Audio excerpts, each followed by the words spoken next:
vida de obediencia y obviamente sometida al Señor. El estar preparados, creo yo que es la actitud, como decía antes mi hermana, el estar preparados delante del Señor, a la espera con gozo, una espera de alegría, de emoción, ¿verdad? Mientras Él pues aparece por nosotros. Ese es un pequeño recordatorio que queríamos dejar claro en la mente y corazón de los que hoy estamos acá en este estudio bíblico de día jueves. Bueno, hablemos un poquito pues de la tribulación, haremos un análisis histórico, un análisis bíblico, un análisis teológico incluso respecto a este tema, un segundo tema que hoy nos reúne también con interés a estudiar, la tribulación. Obviamente, en el antecedente del arrebatamiento, ahí creamos ya una cadena de eventos. Primero el arrebatamiento. Después del arrebatamiento empieza un periodo llamado de tribulación, que la misma Biblia lo ampara con pasajes bíblicos. Sin embargo, dentro del tema, dentro de la interpretación del tema, los tiempos y los eventos incluso, existen diferentes posturas. Hablaremos de esas también, para que tengamos riqueza en el conocimiento y ver cuál de ellas pues, nos parece más apropiada, más pertinente. Creo que un estudio escatológico debe tener una actitud, mis hermanos. ¿Cuál actitud? Una actitud de humildad, ¿sí? En el entender y creer que las distintas posturas enriquecen el propósito general del anunciamiento de los eventos finales. Creo que es importante. Por eso vamos a ver las posturas y sacar conclusiones de ellas. Bueno, la tribulación, ¿qué es? Básicamente, como el concepto común y popular, es un futuro periodo de tiempo, cuando el Señor llevará a cabo al menos dos aspectos de su plan, en el plan final. Concluirá la disciplina de la nación de Israel, de esto lo encontramos bastante explicado y de una manera así amplia allá en el libro de Romanos incluso. Bueno, y también tenemos la segunda parte del propósito que es la maldad de los habitantes del mundo, juzgar todo lo que ha sido parte del accionar de este mundo rebelde, desobediente, que le ha dado la espalda a Dios. Es esa parte en donde tenemos que entender que inicia un proceso de juicio a las naciones y seguramente también en simultáneo a ese periodo un juicio benévolo allá en el cielo que hablaremos más adelante. No me quiero anticipar para no enredar también el proceso de aprendizaje que estamos teniendo. La duración de la tribulación es de 7 años. 7 años en el concepto nuestro, ¿verdad? No es en el concepto, no es un otro concepto. Literalmente son 7 años. Pero haremos una conexión con una expresión de Daniel. Revisaremos el libro de Daniel en un momento. Haremos matemática básica también para entender el equivalente a estos tiempos que hoy por hoy estamos a la expectativa de un futuro pronto que va a acontecer, pero allá con el profeta Daniel, más o menos en el año 550, por ahí, pues 600, 550 antes de Cristo, pues ya empezó el reloj a caminar. La duración le decía de 7 años. La gran tribulación se le asigna a ese concepto a la segunda parte, a los 3,5 años de la segunda parte de estos 7 años, en donde habrá una dinámica distinta en cuanto a los poderes que estarán vigentes en esos momentos, empezando con el anticristo, que será una imagen de autoridad o una persona de autoridad seguramente que estará en un apogeo maligno en esta segunda fase. No así la Listo para que vos puedas leer esto. Vamos a ver, permítanme, creo que Sí. solo quiero dejar de compartir, ¿verdad? Porque alguien me está hablando ahí y desconcentra un poquito ahí la dinámica del estudio. Tomemos como referencia Daniel capítulo 9, mis hermanos, si usted me hace el favor de buscar ahí en su Biblia y corroborar el libro de Daniel capítulo 9 y miraremos una expresión interesante de parte del profeta Daniel, como le decía, más o menos en el 530, 50, hasta 600, dicen algunos, antes de Cristo, se levanta como un profeta y presenta la palabra del Señor en profecía para Israel, y especialmente en esta parte del capítulo 9, desde el versículo 20 incluso, hasta el final, tendremos el tema de las 70 semanas de Daniel. Pero nos ubicaremos en el versículo 24, por tema de tiempo.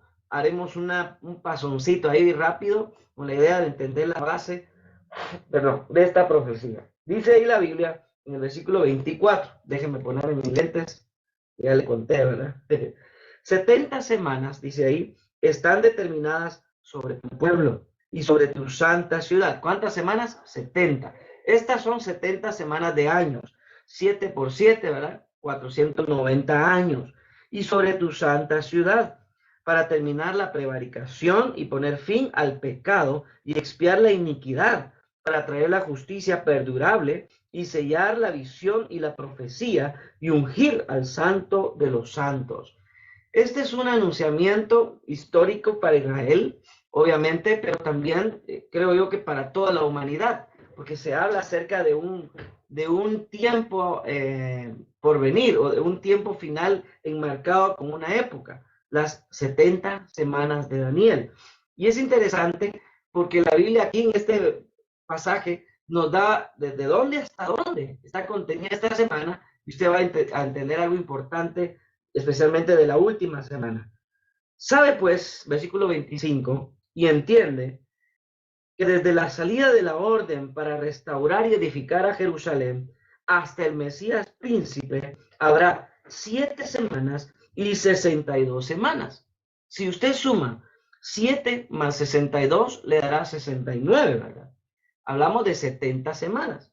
Recuerde que son semanas en años. Y al tener 69 años, 62 más 7, 69, multiplicado por 7, pues ahí haremos una matemática en un momento y usted va a ver la precisión de la Biblia en cuanto a la época, en cuanto a los eventos y en cuanto a la puntualidad de la profecía que aquí se nos está dando a través de Daniel. Vamos a verlo un ratito. El decreto, por ejemplo, de Artajerjes, fue un rey persa que estuvo vigente, si usted se acuerda, a ver si alguien se acuerda por ahí, en la época de dos personajes emblemáticos en la historia del pueblo de Israel. Artajerjes I fue un rey que estuvo en la época de Esdras y Nehemías. ¿Se recuerda usted esa historia, verdad? Bueno, el decreto que aquí se menciona en el versículo 25, dice ahí, entiende, sabe pues y entiende, que desde la salida de la orden, es decir, desde cuando se crea ese documento, una orden del rey o de la autoridad para restaurar y edificar a Jerusalén, esa época, básicamente la Biblia nos está poniendo en conocimiento el año, ¿verdad? Que sería más o menos en el decreto de Artajerjes en el año 445 antes de Cristo. 445 antes de Cristo. Y ahí usted puede ir haciendo matemática, y me lo voy a poner un ratito aquí en la pantalla los números para que usted lo vea y corrobore. Si usted va conmigo, por ejemplo, al libro de, perdón, de Esdras, capítulo 7, Esdras, capítulo 7, usted va a leer conmigo ahí el decreto, que aquí se estaba hablando de Daniel casi unos 80 años antes. Daniel está hablando unos 80 años antes del decreto. Y le he revelado a él, por parte del Señor, este acontecimiento que marcaría el inicio de las 70 semanas. Dice el versículo 11, esta es la copia de la carta que dio el rey Artajerjes al sacerdote Esdras. En este caso su trato fue con el sacerdote Esdras, el escriba, decían algunos también. Escriba versado, aquí está, en los mandamientos de Jehová y en los estatutos a Israel. Artajerjes, rey de reyes, obviamente ahí es una expresión hasta idolátrica, ¿verdad? Pues no importa, el propósito aquí de Artajerjes es lo que más resalta. El rey de reyes dice del pueblo de Israel y de sus sacerdotes y levitas que quiera ir contigo. Perdón, estoy leyendo mal. Artajerjes, rey de reyes, a Esdras sacerdote y escriba erudito en la ley de Dios del cielo, paz. Ahora aquí viene el 13. Por mí es dada orden que todo aquel que en mi reino, del pueblo de Israel y de sus sacerdotes y levitas, que quieran ir contigo a Jerusalén, que vaya, dice Artajerjes, porque de parte del rey y de sus 7 consejeros eres enviado a visitar Judea, Jerusalén, conforme a la ley de tu Dios que está en tus manos o en tu mano. Y al llevar la plata y el oro que el rey y sus consejeros voluntariamente ofrecen al Dios de Israel, cuya morada está en Jerusalén. 16. Y toda la plata y el oro que hay es en toda la provincia de Babilonia, con las ofrendas voluntarias del pueblo y los sacerdotes, que voluntariamente ofrecieron para la casa de su Dios, la cual está en Jerusalén. Y ahí viene una serie de indicaciones de aquí en adelante que dan los detalles de la orden de este decreto levantado por Artajerjes con el propósito de la reconstrucción de Jerusalén, especialmente la nación caída. Y esto es lo que hablaba Daniel un tiempo atrás, el inicio de el tiempo de las 70 semanas.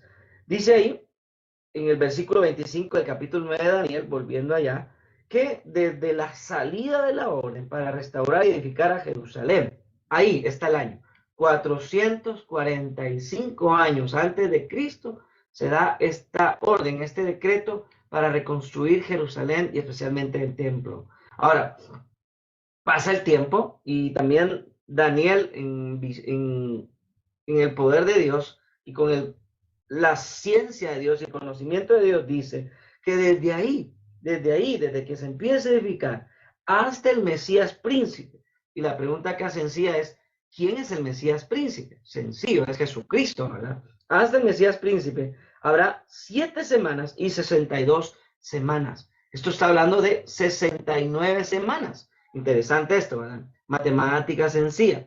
Entonces quiere decir que la Biblia está dándonos una fecha de inicio y una fecha final para las 69 semanas. Pero como le dije, son 70, nos queda una. No sé si va conmigo y no se me ha perdido. 69 semanas está describiendo Daniel, pero deja una fuera, es la que no existe. Solo recuérdese de eso. 69 que inician en el 445 a.C. con el decreto de Artajerjes y se cumple con exactitud las 69 semanas en el año 32 después de Cristo. ¿Cuándo fue? Bueno, perdón, hermano. ¿Por qué no decimos 33? Porque el cumplimiento de la profecía de Daniel se dio en el evento cuando el Señor Jesucristo entra a Jerusalén y le hacen un tumulto bonito, ¿verdad? Donde dice, bendito el que viene en el nombre del Señor. Y en esa proclama, donde Jesucristo expresa ayes sobre Jerusalén y expresa su tristeza por Jerusalén, se cumplen las 69 semanas. Interesante esto, que en matemática básica, si usted quiere ir ahí con su calculadora, yo aquí voy con mi calculadora también, ¿verdad? Para corroborar los datos, básicamente son 483 como resultado. Cada semana son 7 años, ¿me entiende? Cada semana en la expresión profética de Daniel son 7 años. Entonces, si usted multiplica sencillo las 69 por 7, tendrá 483 años, ¿sí? Le faltarían 7 para las 490. Aquí se me perdieron algunos de repente por la matemática, ¿verdad? Pero pues, los que van ahí conmigo un poquito, pues hagan un esfuerzo ahí todos para poder ir en la sintonía. El cumplimiento de estas semanas se da en el evento de la entrada a Jerusalén, les decía. Cuando hacemos un cálculo aquí sencillo, en lo que ocurre en estos años, en estos 483 años, estamos viendo un cumplimiento maravilloso de las 69 semanas de Daniel. Es un evento que podríamos decir tan exacto en matemática, tan exacto en precisión, porque es Dios el que coloca esa profecía en conocimiento de Daniel, sí, claro, pero de Israel y del mundo también. Se cumplen entonces estas 483 años, pero le faltan 7 para las 490, para 490 años, que son las 70 semanas. Esta última semana, aquí quiero que me pongan mucha atención, para completar los 490 años o para completar las 70 semanas, estos 7 años no han ocurrido. ¿Está conmigo? Ya ocurrieron hasta la entrada de Jesucristo, ocurrieron los 483 años, pero faltan 7 años en este discurso profético, ¿verdad? Y esos 7 años son los que todos los estudiosos bíblicos podríamos decir que creen obviamente en este proceso de rapto, tribulación, son los que mencionan y dicen que son los 7 años que están por venir, que ocurrirán después del arrebatamiento o el rapto, como se le llama comúnmente. 7 años que terminarán con las 70 semanas de Daniel, 70 semanas en años, y de esa forma gloriosa se cumplirá entonces en la tribulación, los 7 años, periodo literal 7 años, se cumplirá una vez más la profecía bíblica. Entonces, cierto, allá desde el 445 de Artajerjes hasta el 32 después de Cristo, parece que solo le compete a Israel, ¿verdad? Solo la historia del pueblo de Dios está ahí relacionada. Pero ya desde que deja una semana fuera y en donde ya hay obviamente una realidad para la iglesia, ahí es donde nos compete también a nosotros. Pero ahora vamos a ver las posturas también que hay con respecto a la tribulación, porque son varias también. Pero esta matemática, yo espero que no se me haya confundido, pero es bonito verlo de una forma sencilla, práctica, la precisión de la palabra de Dios. Que cuando Daniel habló, obviamente en el Espíritu, él estaba dando una gran verdad, un acontecimiento enorme, no solo para Israel, perdón, sino también para la humanidad, como le decía. Y ahí mismo podemos ya sacar nosotros una base de decir, va, la Biblia no se equivoca. La Biblia es una exactitud maravillosa. Bueno, también hay otro detalle importante. Mateo, que básicamente es un evangelista que presenta los eventos en advertencia que Jesucristo mismo habla a sus discípulos. Mateo fue escrito más o menos en el 80 y 90 después de Cristo. Al cumplimiento de las 69 semanas, que fue el año 32, pues ya Mateo había pasado bastante tiempo. Ahora, si sacamos de 32 hasta el 90, pues más o menos unos, ¿qué? 60 años después. Mateo lo que hace es hacer una visión retrospectiva hacia lo que ya se cumplió. Mateo está dando fe que las 69 semanas, por decirlo así, se cumplieron y los eventos que están por venir, que Jesucristo habló, muchos dicen que fueron eventos que sucedieron inmediatamente después de Jesucristo. Cuando Él asciende, hubo una persecución, usted ha leído el libro de Hechos, una persecución muy maligna, muy cruel en contra del Evangelio, le llamaban la secta del camino, ¿verdad? Y eran perseguidos para morir, para erradicar el Evangelio. Obviamente no se pudo. Ya en el año 70 hay una destrucción del templo incluso, y una destrucción del culto al Señor, del culto religioso judío, y muchos creen que ahí se cumplió la profecía, que ahí llegó nada más esto de las 70 semanas. Yo diría que no, porque la historia que hoy tenemos empata muchísimo o es parecida muchísimo a lo que el Señor advierte también allá a sus discípulos. Yo creo acá que el historiador Mateo, el evangelista Mateo, da evidencia de los eventos que inmediatamente sucedieron después de Cristo, no lo podemos negar, pero también él está expresando en la guía del Señor una visión como parabólica, digámoslo así, a futuro de lo que sucedería también para el mundo, para la iglesia, para Israel y de lo que hoy ustedes y yo estamos interesados en conocer. Si viéramos como hay una mala enseñanza por ahí, una mala interpretación, si viéramos que el acontecimiento del arrebatamiento o de la tribulación ya sucedió y ya no va a suceder, creo que estaríamos elevando esa enseñanza a una herejía bíblica, o una herejía, mejor dicho, no herejías bíblicas, a una herejía. Tenemos que tener una visión acerca de lo que hoy vivimos y el impacto de lo que la Biblia tiene también en estos tiempos. Por eso es que creemos, sí, creemos con firmeza en el rapto de la iglesia. Sí, yo creo que aquí todos estamos convencidos de que el Señor viene por su iglesia, ¿verdad? Y también estamos convencidos del proceso que viene después, que es la tribulación, que es un evento, y ahí va la pregunta, ¿será que la iglesia lo va a pasar? ¿O será que la iglesia a la mitad se va? ¿O será que al final la iglesia no lo va a pasar? Son tres preguntas distintas que obedecen también a respuestas distintas de interpretación. Pero vamos poco a poco metiéndonos en los eventos. Si usted lo quiere ver como una gráfica, hermanos, conseguí una gráfica ahí que más o menos ilustra lo que le estoy platicando desde la época en la cual el decreto de Artajerjes se levanta. Para resumir esta parte histórica, 445, 69 semanas que se cumplen desde el decreto hasta la entrada de Jesús a Jerusalén. 69 semanas, que son 483 años, exactamente desde ahí. Luego hay una era de la iglesia, es lo maravilloso. Algunos estudiosos teólogos de antigüedad estructuraron la historia de la humanidad con dispensaciones, ¿verdad? 7 dispensaciones. Hay un estudio teológico que habla acerca de las dispensaciones, un estudio muy antiguo. Y podríamos decir que la dispensación de la gracia es la dispensación de la iglesia, ¿verdad? Estamos en el periodo de la gracia, está bien. Hoy en día hay otros estudios teológicos que pueden aún superar a esto de las dispensaciones. No tengo problema con eso. Por eso le dije al principio, debemos ser estudiantes humildes de la escritura y entender que hay varios sistemas teológicos, ¿verdad?, que tratan de explicar los eventos futuros. Y especialmente, hermanos, en el tema de escatología, hay bastantes enredos, bastantes confusiones, a veces hasta peleas innecesarias al final. Sí peleese si está negando, por ejemplo, lo que el Señor ha prometido, venir por su iglesia. Ahí sí creo yo que es algo que no debemos tolerar, ¿verdad? Estamos a la espera de que el Señor venga, eso sí, a la espera de estar con Él en la eternidad, eso también es un principio bíblico.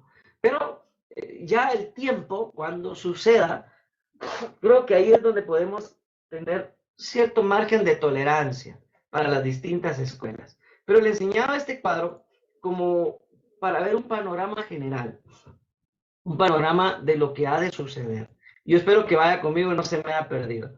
Pero el arrebatamiento, que es el rapto, como se menciona comúnmente, es el evento que dará como inaugurado o inaugurada la última semana. Le dije que eran 7 años. Los últimos 7 años que cumplirían con exactitud las 70 semanas de Daniel o los 490 años. Así que la tribulación es importante. Porque, perdón, porque delimita muy bien el fin de los tiempos. Ojo con eso. Pienso que la Biblia es muy rica en contenido, en advertencias, y habla muy bien de todo eso que tenemos que tener tranquilidad. Vuelva conmigo al libro de Daniel. Espero que no se me haya perdido por ahí, no diga, ay, me dejó perdido el hermano por aquí, pero vamos despacito. Igual están grabando ahí el estudio para poderlo ver después y, esto no le puse atención al hermano. Mire, pues, la pregunta acá, para poder empezar a analizar el evento de la tribulación, es si la iglesia estará o no estará, ¿verdad? Que es algo que parte opiniones. Veamos una evidencia bíblica, sencilla, pero contundente. Dice la Biblia en 24, de Daniel capítulo 9, Daniel 9, 24, dice así. Si quieres que hasta lo marca ahí. 70 semanas están determinadas. Aquí está hablando el mensajero con Dios, perdón, con Daniel, y le dice, sobre tu pueblo. ¿Ya vio ese pronombre insertado ahí? Antes de pueblo. Dice, tu pueblo. Es decir, el acontecer parece ser que coloca a Israel en ese caminar, ¿verdad? Ya lo vimos históricamente, ya lo vimos, 445 hasta el 32, 483 años. Y todo este programa de suceso parece ser que le compete a Israel. Ahora, ¿qué de la iglesia? Bueno, la iglesia, seguramente, como hablamos la ocasión pasada, ¿se acuerda usted que hablamos en el estudio pasado y estuvimos estudiando ahí 2 pasajes? El libro de Primera Tesalonicenses, estuvimos hablando ahí, luego Primera Corintios. Entonces ahí tenemos que conformar toda una variedad de la Biblia, pero apuntando a lo mismo. Pablo allá se esfuerza en decirle a la iglesia que seremos arrebatados, que estaremos con el Señor, los muertos en Cristo. ¿Se acuerda de eso, a la que estuvimos hablando? ¿De qué sirve entonces la enseñanza paulina respecto a el cuidado que Dios tendrá por su iglesia, el levantamiento de los muertos en Cristo, un cuerpo transformado, el arrebatamiento de los cristianos, si al final se estará en esta etapa de sufrimiento y dolor, ¿verdad? Porque la tribulación y la gran tribulación es un periodo difícil. Soy de la idea, hermanos, que el Señor tiene en su programa, en su plan perfecto, un trato con Israel, sí, mas no de la iglesia en la tribulación. ¿Me entiende esa parte? El arrebatamiento lo que logra es extraer a la iglesia del plano mundial, a los creyentes, los que murieron en Cristo y los que están todavía vivos, como dijo Pablo, ¿verdad? Nosotros seremos arrebatados y él ya murió, ¿verdad? Seremos llevados con él. Y de allí, estos 7 años, entonces empieza un trato con Israel y con el mundo. Entonces, tengamos cuidado con eso, porque creo yo que no tal vez el error, no, la tensión que existe en ver a la iglesia caminando por la tribulación, por ejemplo, que es quitada a la mitad, que es quitada al final, eso tiene que ver con el mal entendimiento de qué es Israel y qué es iglesia. ¿Va conmigo en eso? Entonces, la advertencia de Pablo, o más bien la esperanza de Pablo del arrebatamiento, nos coloca en una posición de privilegio, pero, como decía un pastor, ¿verdad? No es para bajar la guardia, no es para decir, bueno, no tengo nada que ver con la tribulación. No, yo más bien creo que tenemos que estar con la seguridad de nuestra salvación primero, con la seguridad de una conversión auténtica en Cristo, que nos libera, por decirlo así, de ese periodo de una justicia previa, porque no es la justicia final todavía, una justicia previa, ¿verdad? Para Israel, para el mundo, que tiene sentido, tiene lógica, porque hay una advertencia que nos da cierta tranquilidad, como insisto, mas no de bajar la guardia. La iglesia no sufrirá la tribulación. Es un concepto, es un argumento bíblico que lo tenemos muy claro. Pero como le decía, perdón, mamá, es bueno ver las otras posturas que hablan de las otras, de dónde se va la iglesia. Por ejemplo, hace 8 días, mi hermana, no recuerdo el nombre, disculpe hermana, está por aquí, me perdona eso, pero me hizo la pregunta, ¿qué tiempo pasará, ¿verdad? Entre el arrebatamiento y la segunda venida, que es para ya el trato final con Israel y el trato con la humanidad? Bueno, depende qué postura se crea, ¿verdad? Porque los que creemos que la iglesia no pasara la tribulación, pues entre el rapto y la segunda venida de juicio pasarán 7 años, los 7 años de la tribulación. Los que creen que la iglesia será quitada a la mitad, mid tribulacional se llama eso, pues pasarán 3.5 años, ¿verdad? Entre el arrebatamiento y el advenimiento de juicio del Señor Jesucristo. Y los que creen que es un solo evento simultáneo de arrebatamiento más la venida de juicio, pues será de inmediato. Por esta razón no le respondí a mi hermana, ¿verdad? Porque habría una perspectiva distinta.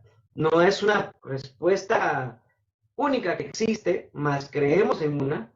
Bueno, usted puede sacar sus propias conjeturas, sus propias convicciones, mis hermanos, pero en el entendido del argumento bíblico, que da para las 3 posturas, pero por la seguridad de lo que Pablo menciona y el esfuerzo por que la esperanza de la iglesia no se pierda con el arrebatamiento, entendemos que entre arrebatamiento, rapto y la venida del Señor a juicio pasarán los 7 años de la tribulación. No sé si me voy a entender en esta parte, mis hermanos. Ahí con gráficas y dibujitos yo, pues me gusta, ¿verdad? Porque uno entiende con un poquito más y la idea es que podamos enriquecer nuestro conocimiento. Seamos honestos. Nuestra postura, en términos generales, bueno, puede ser que dentro de la misión centroamericana hay otras posturas que no necesariamente son herejes.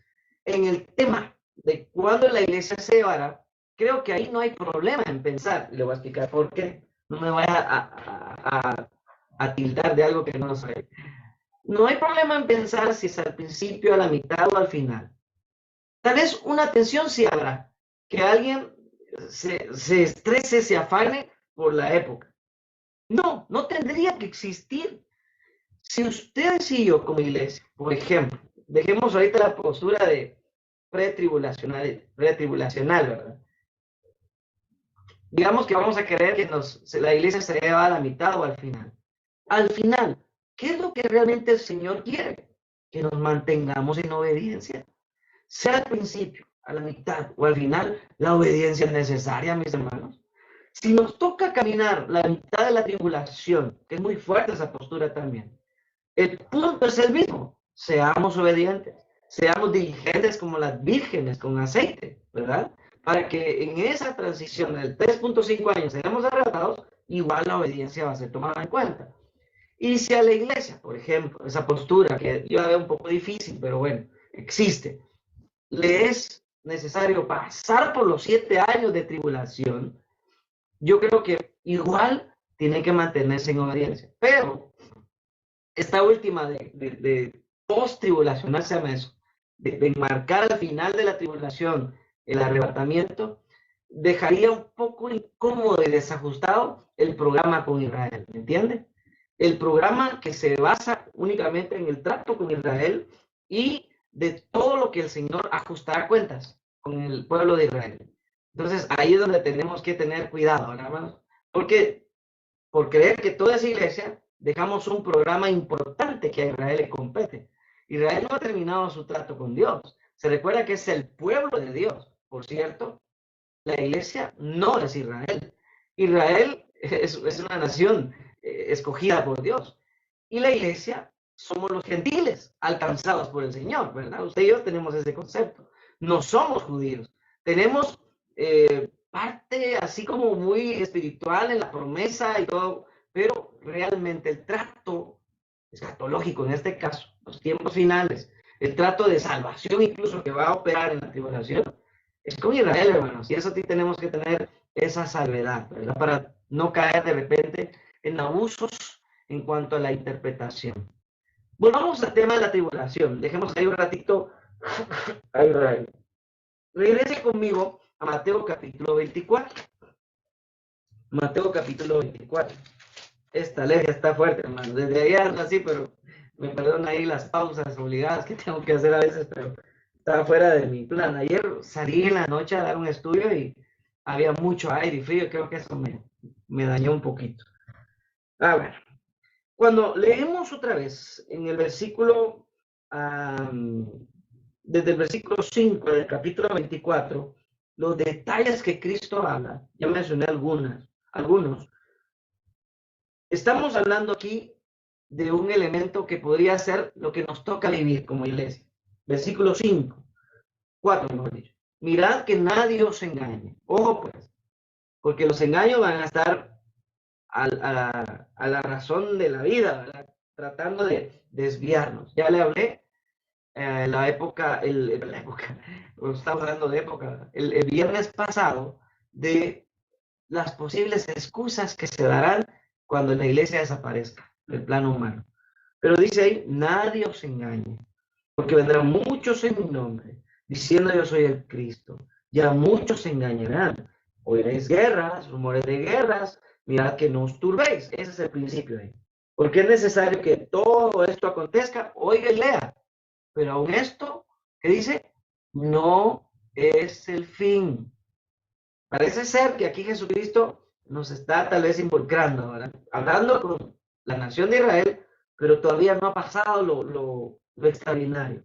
Versículo 7. Se levantará nación contra nación, reino contra reino, pestes, hambres, terremotos en diferentes lugares.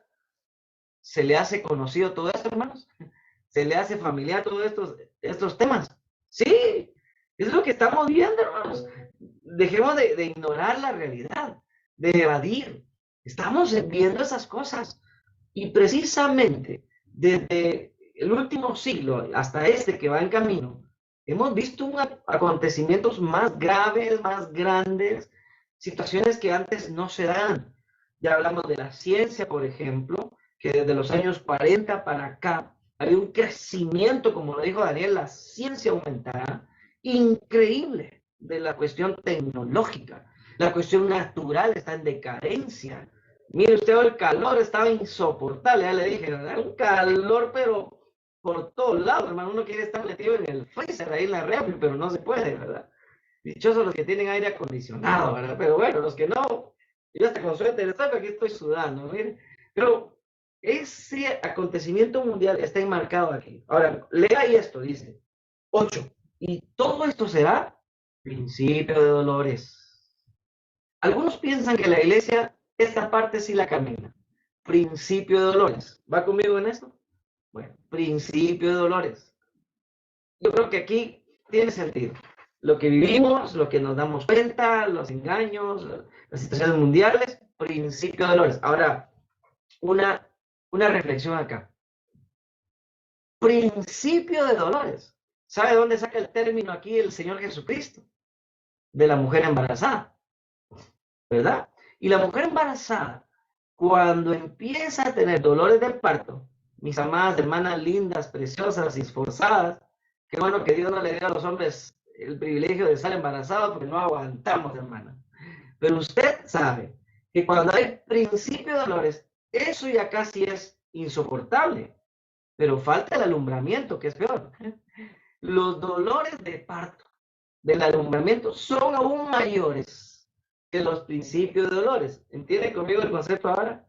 Y esa figura de la maternidad dando a luz da idea de cómo estamos viviendo hoy, oiga, y cómo se vivirá en el tiempo de la tribulación, que va a ser un tiempo sumamente difícil. ¿Entiende conmigo?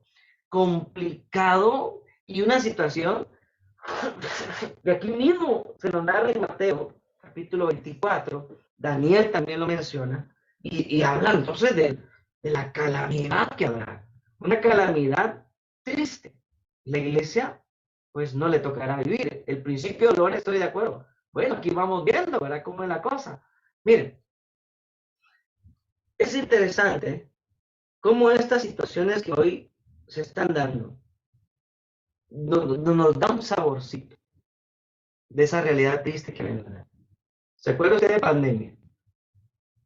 Pandemia vino a poner en evidencia a cristianos de una forma increíble. Primero, muchas iglesias cerraron. No me alegro por eso. Pero qué triste es oír esa historia, ¿verdad? Que han cerrado gimnasios, centros, qué sé yo, colegios incluso, y ya no hayan vuelto a abrir. Pues digo, bueno, una iglesia que se supone está sustentada por Cristo y no por el dinero, es triste, ¿verdad? Muchos cristianos ya no regresaron al camino de la fe. Se nos fueron algunos hermanos, y no estoy hablando de muerte física, sino muerte espiritual, ya no quieren saber nada del evangelio. Bueno, puso en evidencia. Bueno, si ese saborcito ingrato de la pandemia nos dio una realidad tan fea y difícil, ¿verdad? Yo no sé si usted se acuerda los primeros días, muchos hasta dudas tenía. A mí me llamaban hermanos de una iglesia que pastoreaba Fila. Mi mamá me decía, oh, mire hermano, ¿será que ya vino Cristo y nos quedamos? Así de grave era la pregunta. Mi hermano, mire qué pasó. ¿Será que ya estamos viviendo la tribulación, verdad? Y un ambiente de muerte, ¿se acuerda? Es que era horrible. Principio de dolores, imagínense. No es lo final. ¿Usted se puede imaginar entonces cómo será esta última semana de Daniel? Una semana caótica. Veamos un poquito. Entonces os entregarán a tribulación. Ojo, ahí estamos hablando de otra etapa. Os matarán, seréis aborrecidos. Aquí vuelve el trato con Israel. De todas las gentes por causa de mi nombre. Muchos tropezarán y se entregarán unos a otros y otros se aborrecerán. Otra vez, falsos profetas se levantarán y engañarán y por haberse multiplicado la maldad, el amor de muchos se enfriará. Y aquí viene el 13, un 13 polémico, ¿verdad? Porque muchos hermanos están interpretando esto como una ley que depende del humano para alcanzar salvación. El que persevere hasta el fin, este será salvo. Yo he oído interpretaciones, porque a veces platicamos ahí con algunos hermanos pentecostales, sin el ánimo de ofender a ningún pentecostal, hermano, que no tengo ese espíritu de ofender a nadie, pero me dicen, mira, aquí entonces, la salvación depende de perseverar, dicen, ¿verdad? Entonces, simplemente yo les digo, hermano, pero aquí estamos hablando de un periodo en especial, de una época. Estamos hablando de la tribulación, en donde la fe se va a demostrar por mantenerse firme en ella, ¿verdad? Hoy tenemos el privilegio de la gracia. ¿Y qué es la gracia? Pablo dice, porque por gracia sois salvos. Quiere decir que la gracia nos da salvación. Y esto no de vosotros. Oiga, esto no depende de ustedes. Lo que hagan ustedes no va a servir para darle salvación. Es obra del Señor, dice Efesios 2:8, ¿se acuerda? Y esto nos da a nosotros la iglesia. Lo voy a decir bonito y bien. El privilegio y el honor de descansar en la promesa del Señor. Que mi salvación depende de su palabra. ¿verdad? No de mis hechos. Pero no me baje la guardia, porque muchos viven su vida como les da la gana, muchos viven solo, bueno, yo me convertí tal campamento, tal día pasé a llorar al altar, tal día hice esa decisión y no hubo mayor cambio, no hubo mayor beneficio. Mis hermanos, lo que está poniendo en evidencia esa persona es que nunca conoció a Cristo, que solo fue un evento aislado, que cree que fue una conversión. Mis hermanos, no. La conversión, según Juan en 1:12, dice que hay que recibir y creer en el Señor. Creer es fácil, yo creo que la parte más fácil, que ya es complicada. El recibir es la diferencia, señorío de Cristo. Y ahí es donde muchos ponen en evidencia que aunque estén en las iglesias, cantan bonito, dirigen, enseñan todo lo que usted quiera, no están realmente en la bendición de la salvación por gracia. Ojo, pues, porque muchas veces la pregunta, creo que salió una pregunta el viernes pasado, repetitiva de, ¿un cristiano en pecado se salva o no? Bueno, primero me pregunto si realmente es cristiano, ¿verdad? Claro, la Biblia nos da la pauta que si hay un cristiano en pecado o si peca, dice ahí que confiese y se aparte, que su iglesia le apoye, dice Gálatas ahí, ¿verdad? Ayudarle con espíritu mansedumbre, restaurarle, dice ahí. Pero no es que viva en pecado, pues.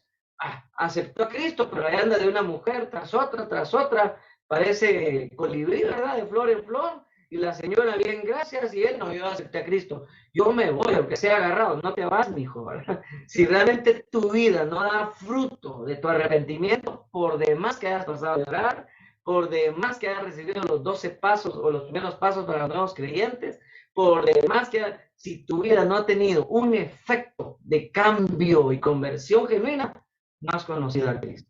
Lo puedo decir más limpio, ya no, lo dije claro, no hay más. Entonces el que espera, la venida del Señor espera en santidad. Se equivoca, puede ser, pecamos, sí. Recurrimos a la gracia. Señor, perdóname, ayúdame, te confieso esto. Y ahí viene otra vez el Señor en su plan bendito a darnos el bienestar de la paz por la gracia que Él nos da. Así que importante. Matarán, muchos tropezarán, y por haberse multiplicado la maldad de muchos, se enfriará el amor, pero el que persevere hasta el fin. Parece ser que aquí la aceleración de 13 tiene que ver con un caminar de fe, pero más drástico a lo que hoy se da. Hoy vivimos por gracia, pero aquí va a ser más por convicción. Una convicción de entrega total. Más adelante, en el otro estudio, hablaremos de esos tiempos finales, incluso del castigo que se dará a los que no adoren al anticristo, adoren a la bestia también, ¿verdad? Porque son eventos que vendrán también, no son eventos figurados, ¿verdad? O simbólicos, son reales, que están ya en una antesala muy grande. El perseverar tiene que ver entonces con caminar en ese periodo de la tribulación, donde la iglesia no está, pero el trato con Israel y el mundo todavía tendrá una chance más, perseverar hasta el fin. Entonces ahí tiene sentido el pasaje. El que persevere hasta el fin de la tribulación, el que se mantenga fiel, no adore a la bestia, no adore al anticristo, y se mantenga en la convicción del Señor, pues ese será salvo. ¿Me captó aquí la idea, la enseñanza? Entonces, estamos hablando de una parte vamos a ver, de ciertas personas en específico, Israel y la humanidad. Y de repente uno que otro que haya ido a la iglesia y se quedó, ¿verdad? Porque el Señor viene por sus hijos, no por los que asisten a la iglesia. A la iglesia van muchos. Es más, bueno, hasta el diablo va, mis hermanos. ¿Se acuerdan aquel evento de Jesucristo en la sinagoga? Dice ahí que ahí estaba el diablo, ¿verdad? Y empezó a trabajar. Bueno, eso es parte de la vida también eclesiástica. Pero el que persevere hasta el fin, ese será el salvo. Y será predicado este evangelio del reino en todo el mundo para testimonio de las naciones. Y entonces vendrá el fin. Interesante esto, ¿verdad? Y aquí viene otro episodio, versículo 15. Por tanto, la advertencia, ¿verdad? Las personas que están ahí, cuando vean ustedes en el lugar santo, aquí viene un concepto importante, la abominación desoladora de la que habló Daniel, y aquí dice el que le entienda, perdón, si usted quiere ver la referencia, en el versículo, regrese a Daniel, y mirará usted conmigo en el versículo 20, del versículo 26 en adelante, el capítulo 9 de Daniel, es esa referencia. Dice, y después de las 62 semanas se quitará el día del Mesías, ya lo leímos, y el pueblo de un príncipe que ha de venir destruirá la ciudad y el santuario, y su fin será con inundación, y hasta el fin de la guerra durarán las devastaciones. Y por otra semana, confirmará, dice ahí, el pacto con muchos. Oiga, confirmará, está hablando de un personaje de autoridad. Confirmará el pacto con muchos. A la mitad de la semana, si estamos hablando de la semana de Daniel, que sería aquí con exactitud, a la mitad de los 7 años, ¿cuál es la mitad de los 7 años? 3.5 años. A la mitad de los años, es decir, a los 3.5 años, ya no habrá más pacto, ya no habrá más paz en esa primera parte, ya no habrá más bienestar, sino ahí, dice ahí, cesará el sacrificio y la ofrenda. ¿Qué quiere decir? Que esa autoridad llamada anticristo seguramente levantará leyes mundiales. Miren, ahorita le voy a explicar. Una ley mundial que impida la adoración al Dios de Israel. Y muchos del pueblo de Israel que tal vez creyeron que este personaje era Cristo y que los estaba guiando en el transitar de la época final, verán con dificultad avanzar en la fe. Por eso dice Mateo, el que persevere hasta el fin, ese será salvo. Y estos 3.5 años finales serán muy difíciles de perseverar. Si hoy, mi hermano, los creyentes de hoy por la lluvia no van al culto, por la distancia, porque el Uber está muy caro, que porque me dio una gripe, ay, mis hermanos, no se va a comparar con las tribulaciones que tendrán los que sigan en esa fase final de la tribulación, las dificultades que tendrán. Sí, hermano, ánimo, hay que ir al culto, hombre. Si está lloviendo, póngase un paraguas ciclón, que son buenos esos. Bueno, tanto que tenemos que ver. Después dice ahí, con la muchedumbre y las abominaciones vendrá el desolador, la abominación desoladora, hasta que venga la consumación y lo que está determinado se derrame sobre el desolador. Habla de este personaje que ocasionará una abominación desoladora. Parece ser que en el levantamiento del templo, de la reconstrucción del templo de Israel, que hoy por hoy no existe, donde estuvo el templo de Israel, hoy por hoy existe una invasión musulmana, ¿por qué no decirlo ahora? Son los territorios ocupados. Hay una mezquita, la mezquita de Omán, que está allí, y debajo de esa mezquita, levantada para Alá, para el dios Alá, dios falso, ¿verdad? Y toda la religión musulmana, están los restos del templo, el segundo templo. Entonces, hoy Israel, mis hermanos, usted sabe la historia, hoy Israel no tiene injerencia en ese lugar. Entonces, no está, por lo menos en una perspectiva inmediata, la construcción del templo. Pero ese templo será abominado por un acto abominable, valga la redundancia, del anticristo, que levantará allí en el templo levantado a Dios una imagen de sí mismo que hablará y tendrá autoridad también. Es un evento sobrenatural, porque Satanás también tiene poder para hacer estos actos, ¿verdad? Que son permitidos por Dios. Esa es la abominación desoladora. Cuando eso suceda, dice Jesucristo, mire, Señor, dando pautas exactas. ¿Va conmigo en esto, hermano? Pautas exactas para los que transiten la tribulación. Cuando eso suceda, el que le entienda, dice Jesús, es decir, el que está leyendo, póngase las pilas, pues, ¿verdad? Entonces, los que estén en Judea, huyan a los montes, dice. Interesante, mire. Quiere decir que vendrá un tiempo de opresión como nunca ha habido. Hoy Israel, muchos dicen, es el reloj de Dios. ¿Cierto? El reloj de Dios. Desde el año 70, más o menos, sí, el 70, desde la destrucción del templo, hasta el año 1948, se ha dado realmente una anulación de Israel como nación. Usted bien, o sea, bien sabe la historia, ¿verdad? Si no, rapidito la repasamos. Israel perdió injerencia en sus territorios, los que hoy se llaman todavía territorios ocupados. Perdió la libertad de caminar y estar de la nación en el territorio que Dios le había dado como herencia de Abraham. Hoy los territorios están ocupados por un bloque de más o menos 23 países árabes, el bloque árabe, de los cuales los más rugientes son Irak, Rusia, ¿verdad? Usted sabe, Magog, ¿verdad? Los que es típico que están ahí. Y todo esto apunta a la misma historia final. A partir del año 48, no recuerdo bien si García Granados fue el que emitió un voto a favor. Yo no le aplaudo a él, porque usted cuando lee la historia, usted va a ver que la soberanía de Dios actuó ahí, no fue García Granados que le dio el voto, le vamos a dar la gloria a García. No, la gloria es a Dios, mis hermanos. Porque García Granados no sabía ni qué hacer ese día, no había un teléfono, no sabía qué consultar, llamó a la embajada en Guatemala, quería preguntar qué voto tener, era un conflicto el pobre hombre. Y al no tener respuesta, Tim Marín dijo, bueno, votemos a favor, y fue el voto decisivo, ¿verdad? Pero Dios utilizó la ignorancia de este hombre, ¿verdad? Ahora ya salen hasta los políticos familiares de ellos. Es que por nosotros, nada que por nosotros, por el Señor.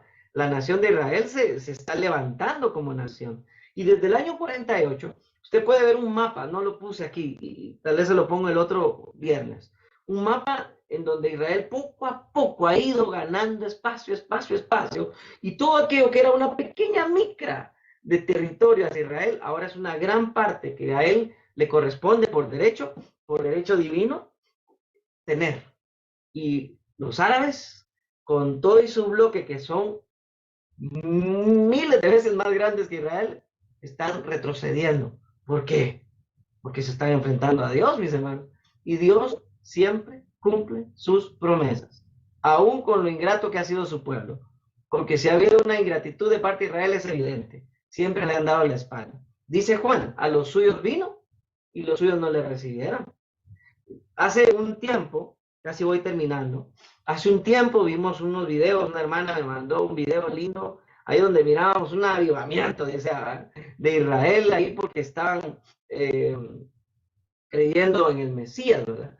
Y yo le dije, no, hermana, eso no me alegra a mí, porque el Mesías ya vino, le dije yo. Y cuando él vino, si había una nación que tenía bases, pruebas y evidencias de que iban a nacer en Israel en esa época, era Israel. ¿Acaso no estamos leyendo la profecía de Daniel, pues? Y no lo vieron.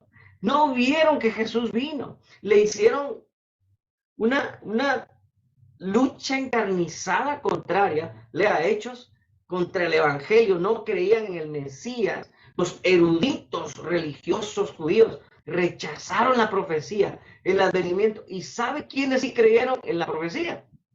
A ver, alguien que me lo diga, que se recuerde. ¿Quiénes fueron los que sí creyeron en la profecía de Daniel? Bueno, como ya veis signo de interrogación ahí, los magos de Oriente, ¿se acuerdan?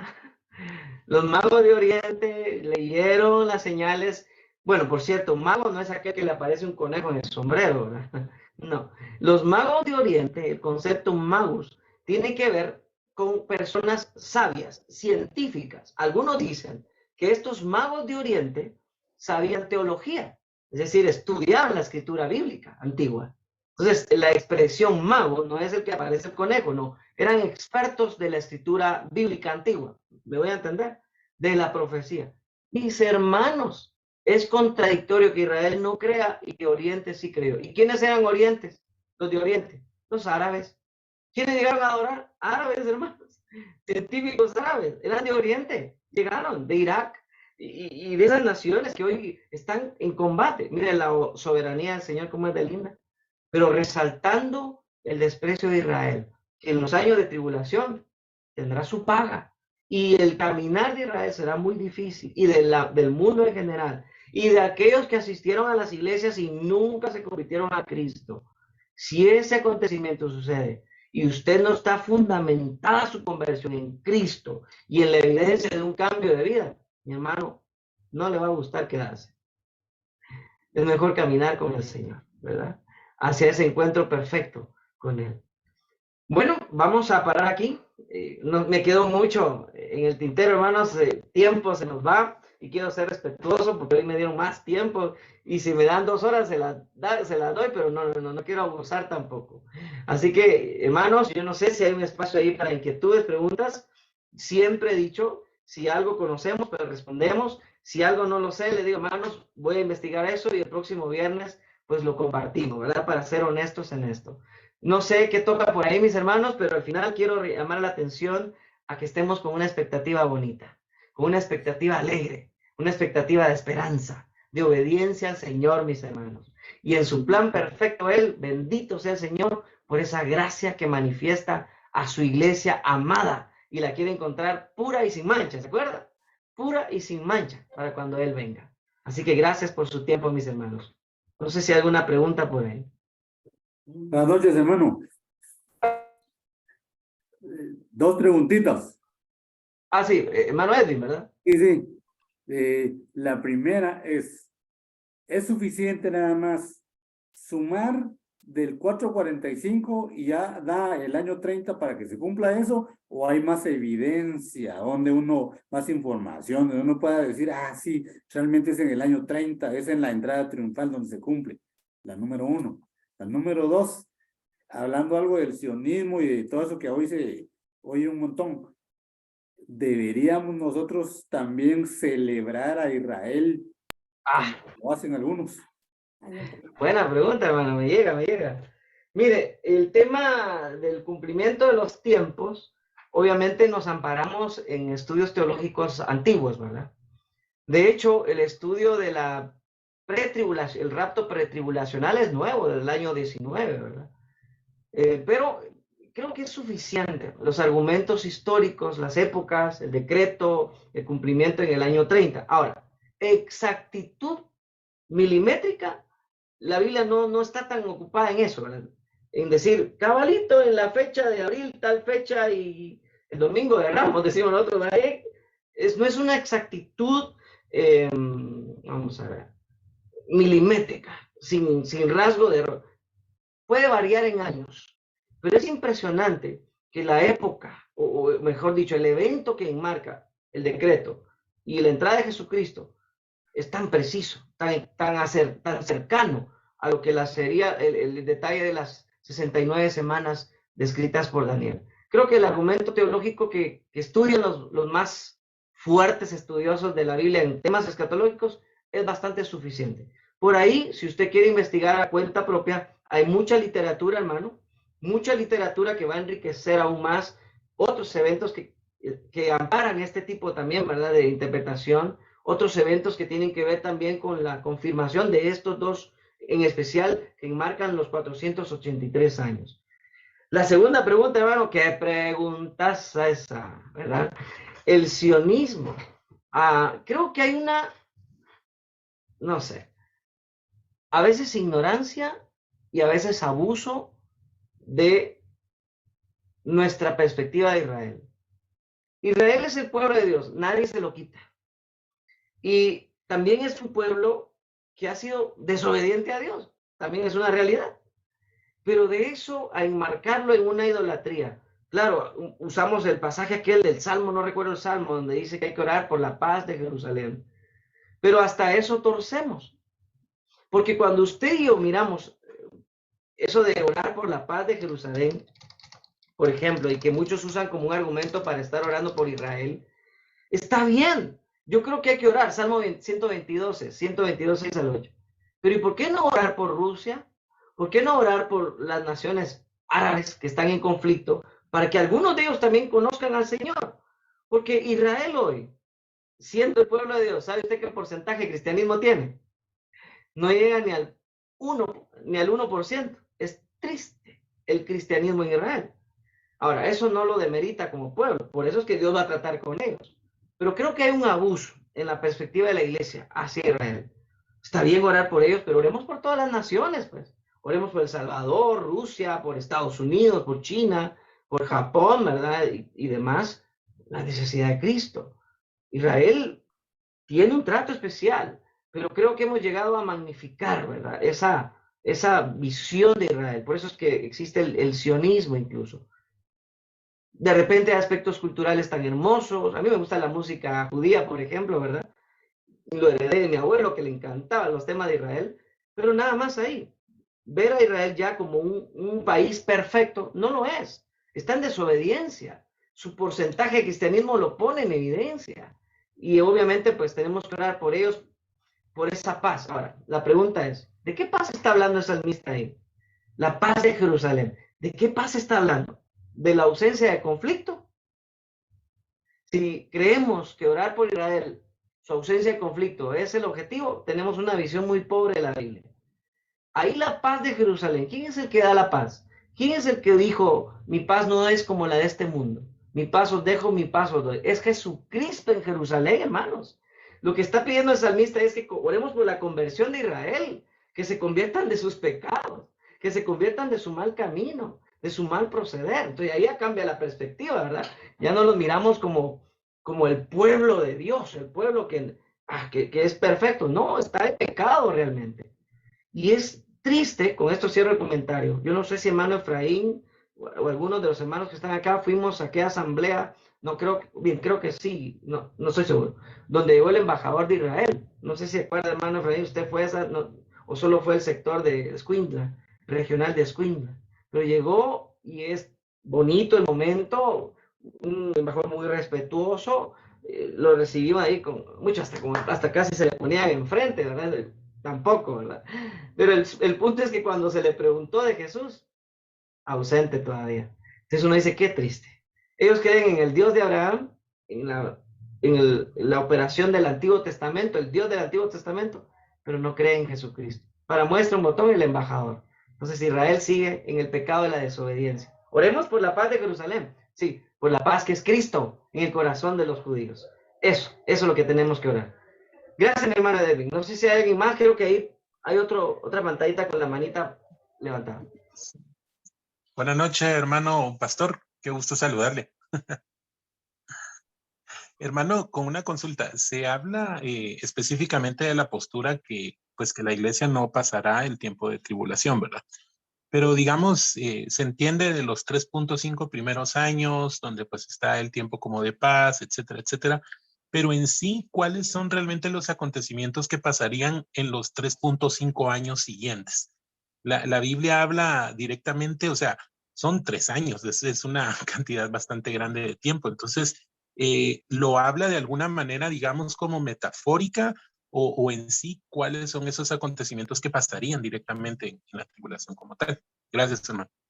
Sí, buena pregunta. Me gustaría el próximo viernes dar un poco más de detalles de ciertos acontecimientos. Se me quedó mucho en el tintero todavía. No creo, y amparado también por muchas personas que se han acercado a hacer estudio teológico de esto, no creo que hay metáforas en esto. Son eventos literales. Por ejemplo, el amor de muchos se enfriará, no entra en metáfora, ¿verdad? La aparición de falsos cristos no entra en metáfora. Ahora, tal vez en el surgimiento de eventos sobrenaturales de la naturaleza, ahí donde muchos creen, es una metáfora. No, es parte del antejuicio que la tierra tendrá, porque al final habrá también un juicio a la tierra, a su creación, pero también a la humanidad. Entonces, quisiera que viéramos, eso sí, mi hermano, con mucho cuidado de no exagerar también, creo que por ahí están hablando, de no exagerar en la interpretación, tampoco volverlo todo metáfora o volverlo todo literal. Tenemos que ir con un equilibrio, ¿verdad? En cuanto a los eventos. Sí hay ciertas figuras, muy pocas, en este pasaje de Mateo 24, por ejemplo. No estoy hablando de los temas de Apocalipsis, que ahí sí hay una cantidad de figuras que hay que tener una interpretación cultural histórica, ¿verdad? Para tener exactitud. Y por supuesto, lo principal, la participación del Espíritu Santo, porque sin él, por mucha hermenéutica que tengamos. Pero creo que tenemos que ver más los eventos como algo real, como algo que el Señor nos lo dijo de manera puntual por acontecer. Y daré los detalles. Tengo un cuadro incluso que lo pondré el otro viernes, donde miraremos un contraste en el tema de los pretribulacionistas, mid y post, y los eventos que contienen a los 3 años previos, que son años tranquilos, de paz, de prosperidad, y los últimos en donde sí veremos ya una persecución, una situación de opresión, maldad, y también pues el antejuicio de Cristo. Gracias por la pregunta, mi hermano.